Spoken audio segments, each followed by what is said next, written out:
In this lecture, we will talk about the various laws of chemical combination. The first law is the law of conservation of mass. The statement of the law of conservation of mass is, it states that matter can neither be created nor destroyed. So, as per the law of conservation of mass, matter can neither be created nor destroyed, or it can even be stated as that the total mass of the reactants is equal to the total mass of the products in a physical or chemical change. So the total mass of the reactants is equal to the total mass of the products in a chemical or a physical change. That is the law of conservation of mass, stated also as that matter can neither be created nor be destroyed. This means, if let's say X reacts with Y to form Z, X and Y, they are the reactants and Z is the product.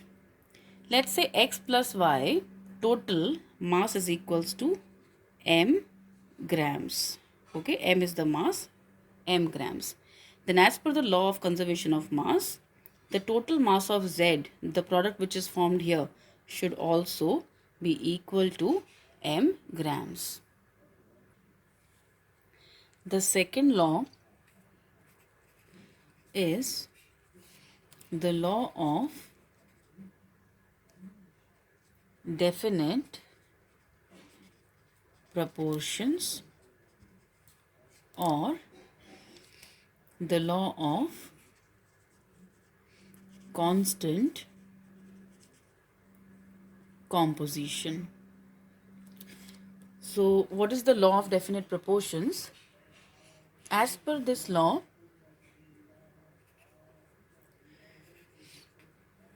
a given compound, so this law is actually for a compound. A given compound always contains exactly the same proportion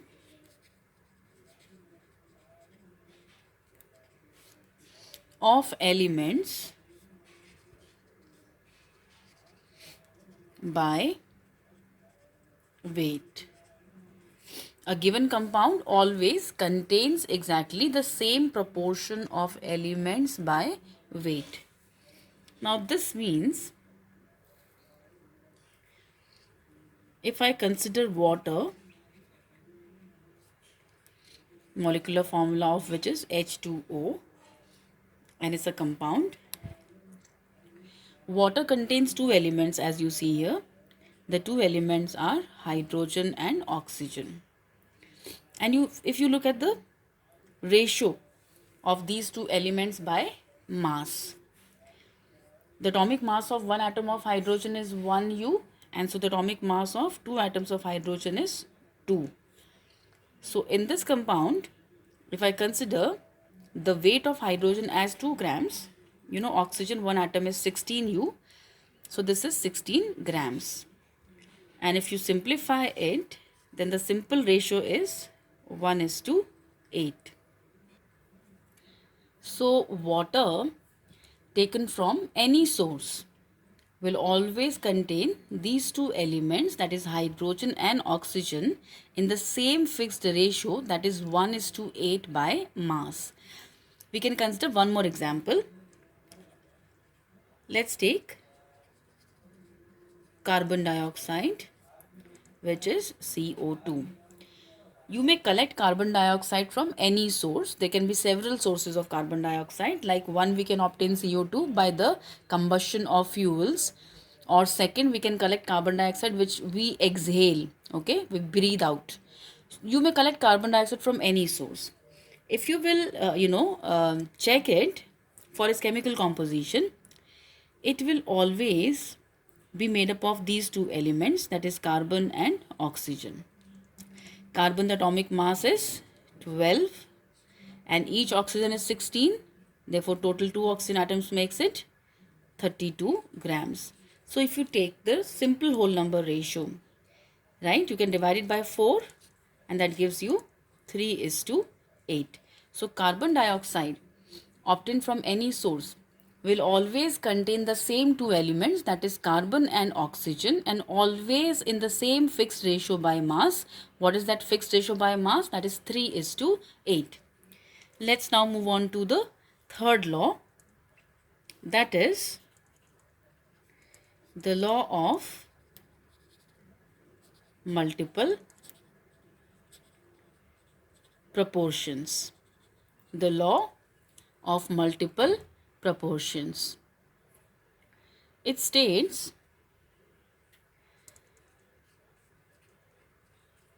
if two elements combine to form more than one compound, then the masses of one element that combines with a fixed mass of the other element are in the ratio of small whole numbers. I am reading it one more time. Try to understand. If two elements combine to form more than one compound, then the masses of one element that combines with a fixed mass of the other element are in the ratio of simple or small whole numbers. It will be easy for you to understand it through the example that I'll give. Let's say we take two elements, that is hydrogen and oxygen, combining with each other. So in both the cases, I am considering the same two elements, hydrogen and oxygen. That is what the rule is saying. The law is saying that when two elements combine, same two elements are combining in the two reactions, but to form more than one compound. How can they form more than one compound? See, hydrogen and oxygen can combine to form water, and the same hydrogen and oxygen can combine to form hydrogen peroxide, and certainly these are two different compounds. So when two elements combine to form two or even more than two different compounds, then what? Then the mass of one element that will combine with a fixed mass. Now fixed means same mass of the other. They will be in a simple whole number ratio. Now this means what? I'll explain further. First of all, check that the reactions are balanced. The first one is not balanced. It should be 2H2 plus O2 gives you 2H2O. The second reaction is already balanced. Now let's write down the mass of the elements that are combining. 2H2 is equals to 4 grams. O2 is equals to 16 plus 16, 32 grams. So here H2 is 2 grams and O2 is still 32 grams. So just see the two reactions and find out which element's mass is fixed here. Oxygen here in both the cases is 32 grams. That means the mass of oxygen is the same. It is the same, or you can say it is fixed in the two reactions. So when the mass of one of the element here is the same or fixed, you have to check the ratio of the mass of the other elements. Oxygen is fixed, so we will now look at the ratio of the mass of hydrogen in the two reactions. This is because the mass of oxygen is already fixed. So we have to fix the mass of one and we have to take the ratio of the other. So if you see in the first case, it was 4 grams of hydrogen, is to in the other case it was 2 grams of hydrogen. And if you simplify, the simple whole number ratio is 2:1. And that is the law. That is the law. That when two elements combine to form two different compounds, if the mass of one element in both the reactions is fixed, which means it is same, then the ratio between the masses of the other element is always going to be a simple whole number ratio, like 2:1 in this case. Let's consider one more example to understand the law of multiple proportions. Let's say nitrogen reacts with oxygen. So in the other case also we have to consider the same elements, nitrogen and oxygen, reacting together. Nitrogen and oxygen can react together to form oxide, that is NO2, nitrogen dioxide. The same two elements can also combine to form another oxide of nitrogen, that is N2O, dinitrogen oxide. Both these compounds are known as stable compounds. Now when you balance these two equations, okay, the first equation will be balanced as N2 plus 2O2 gives you 2NO2. And the second equation, when you balance it, it will be 2N2 plus O2 gives you 2N2O. We have 4 atoms of nitrogen, 4 atoms of nitrogen, 2 atoms of oxygen, 2 atoms of oxygen. And here also 4 oxygen, so 4 oxygen, 2 nitrogen and 2 nitrogen. Now both the reactions are balanced. Now let's write down the masses of the elements which are combining. Nitrogen, one atom is 14, so 2 is 28 grams. O2 itself is 16 plus 16, 32. And so 32 into 2, we can write it as 32 into 2 also, or you can combine together to write 64 grams. So I have total 64 grams of oxygen reacting here. How much of NO2 is formed here? 2 moles. If you will add the masses, you will see that it is 46 grams. But you even need not write the mass of the products formed here, because as per the law, we only have to compare the masses of the reactants which are combining. Okay, so I'm skipping that part.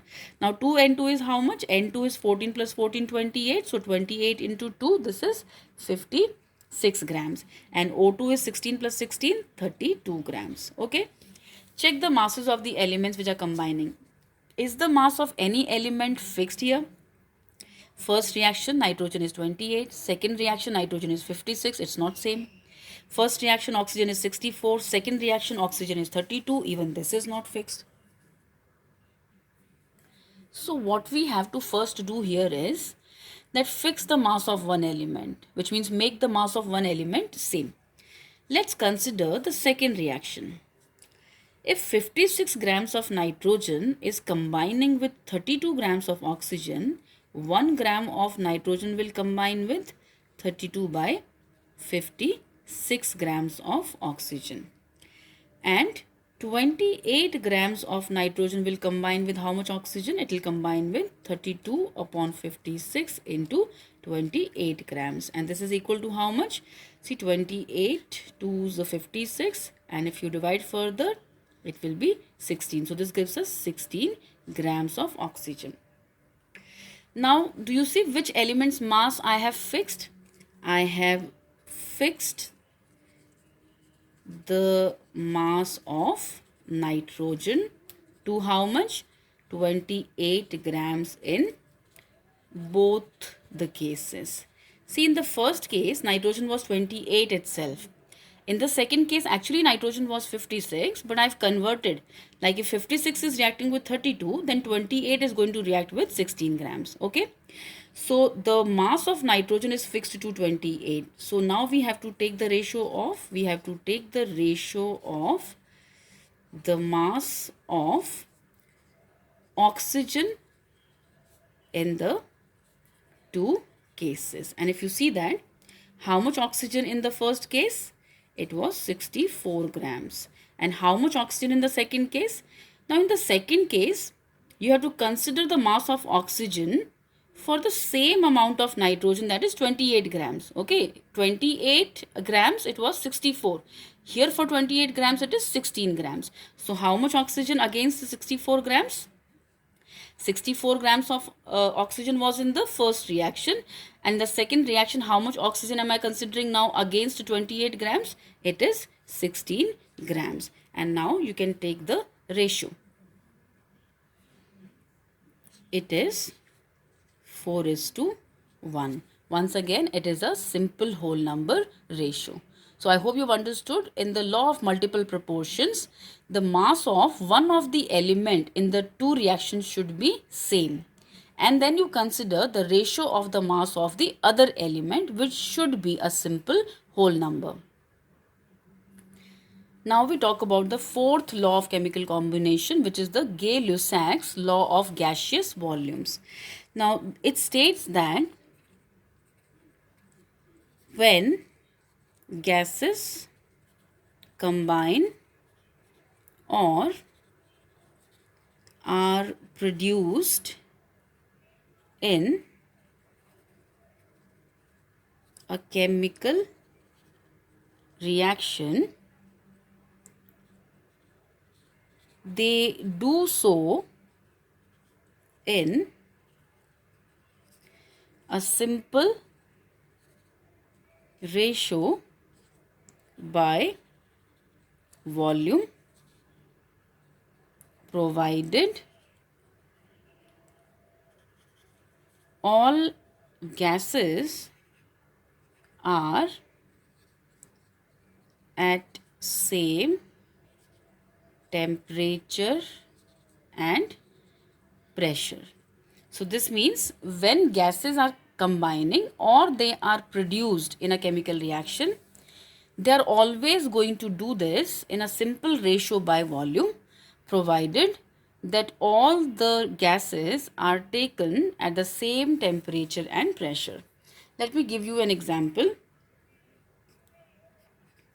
Hydrogen gas, when combines with oxygen gas, it forms water vapor, which is also a gas. And now if you consider the balanced equation, it's 2H2 plus O2 giving you 2H2O. You can see that the amount of hydrogen is double that of oxygen. Oxygen is 1 mole, whereas hydrogen is 2 moles. Just to explain, I am assuming this. Let's say the volume of oxygen taken here was 50 milliliters. If oxygen was taken as 50 milliliters, hydrogen being 2 moles must have been 100 milliliters. Again, if oxygen is 50 ml, water is also 2 moles, double that of oxygen. So this should also be double of 50, that is 100 milliliters. And you can see that it's 2 moles of hydrogen and 2 moles of water, so both are 100 milliliters. And now it's so simple to see. By volume, if you consider the ratio of hydrogen is to oxygen, how much is that? It's 100:50, which is 2:1, a simple whole number ratio. If you consider the ratio of what? Hydrogen is to water. Hydrogen is how much here? 100 ml, and water is how much? 100 ml. So the ratio is what? 1:1. You may even consider the ratio of oxygen with water, which will be 50 ml is to 100 ml, and again that's what? 1:2.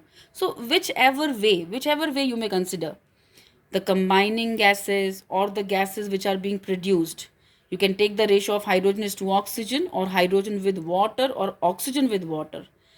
when you do it by volume, it will always be a simple whole number ratio like 2:1, 1:1, or 1:2. But yes, all the gases must be taken at a constant temperature and pressure. So I'm repeating, as per the Gay-Lussac's law, when gases combine or they are produced in a chemical reaction, they always do it in a simple whole number ratio by volume. The fifth and the last law of chemical combination that we look at is the Avogadro's law. Let's first of all see what is the statement of the Avogadro's law. As per this, equal volumes of gases at the same temperature and pressure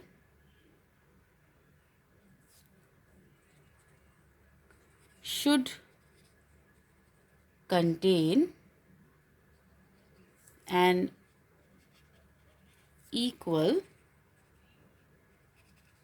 number of molecules. So equal volumes of gases at the same temperature and pressure should contain an equal number of molecules. So if you have several gases but their volumes are same, then all those gases must contain an equal number of molecules as per this law. Let me explain this using again the same example where hydrogen gas reacts with oxygen gas to form water vapor, and the balance equation being 2H2 plus O2 gives you 2H2O. Okay. Let's imagine these three gases in three containers here. And we are working at a constant temperature and pressure. So the temperature and pressure here is the same. Okay. I'm starting from here.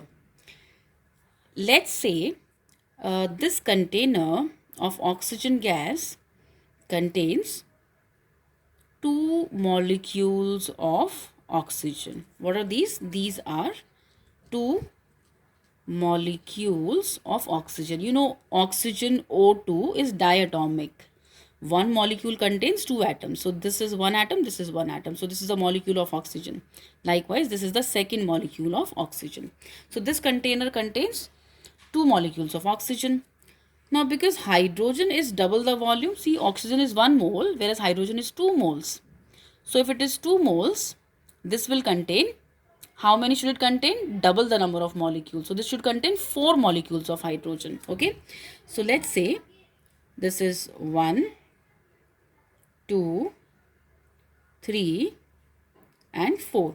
So these are the 4 molecules of hydrogen. Okay, I'm showing hydrogen H2 as these 2 darkened circles. You know, H2 is also diatomic. So one molecule contains 2 atoms. So these are 1, 2, 3 and 4 molecules. Hope you've understood why I'm doubling it. Because this is 1 volume and this is 2 volume. Which means if this is 1, I consider this as 1 mole. This is 2 moles, double. So this is 2 volume. So must contain double the number of molecules. Come to water. If this is 1 volume, this has to be 2 volume. If this is 2 volume, then certainly this has to be also 2 volume. It's 2 moles and 2 moles, right? Now, the container of water should also contain double the number of molecules as compared to oxygen. Oxygen is 1 volume, this is 2 volume, so it should get doubled. So it was 2, here it should be 4. And if you compare hydrogen and water, both are 2 volume, same volume, so they should contain same. So even with that logic, there were 4 here, this should also contain 4. So whether you see it with respect to oxygen or with respect to hydrogen, this container should contain 4 molecules. It should contain how many? 4 molecules. So we will show now 4 molecules. See, 1 molecule of water contains how many atoms? 1 molecule of water contains 2 plus 1, 3 atoms. So to show a molecule of water, we must use 3 atoms. And it's H2O. So these are 2 hydrogens, H2, and this is 1 O. I have used hydrogen as the darkened circle and this as oxygen, right? So this is H2O. This is another H2O. This is the third H2O. And this is the fourth H2O. So this container contains now 4 molecules of oxygen, and that's the law. If you are working at the same temperature and pressure, then equal volumes will contain the same number of molecules. 2 volume, 2 volume, 2 moles, 2 moles, equal volume, right? These two containers, they are at equal volumes, and therefore they contain an equal number of molecules. If this was 1 volume, this is 2, it gets doubled. So 2 and 4. Likewise, here also you can compare 1 volume, 2 volume should get doubled. So 2 and this is 4. Remember, it is never the number of atoms. Don't make a mistake in the statement. They must contain an equal number of molecules. Don't write atoms. I'll just give you one last hint here. There are 4 molecules, but if you count how many atoms are there total, each molecule contains 2 atoms. So how many atoms total here? 8 atoms, isn't it? This contains 8 atoms total. Come to this. There are 2 molecules. How many atoms total? 2 plus 2, 4. This contains 4 atoms. And this contains how many atoms? See, each molecule is 3 atoms. 1, 2, 3. And there are 4 such. So 4 threes are, there are 12 atoms. If you compare the first and the last container, is the number of molecules same? Yes. 4 molecules, 4 molecules. But is the number of atoms the same? No. This is only 8 atoms and this is 12 atoms. So when the volumes are equal, it is the molecules which are equal. Never say the atoms will be equal. No, they may not be same. As you can see from this example, the number of atoms in the first and the third container are not the same. 8 atoms, 12 atoms. But the number of molecules are the same. So I'm repeating the statement of Avogadro's law one more time. That when the gases are taken at the same temperature and pressure, if the volumes are equal, then they will contain the equal number of molecules. Okay, they will contain the equal number of molecules.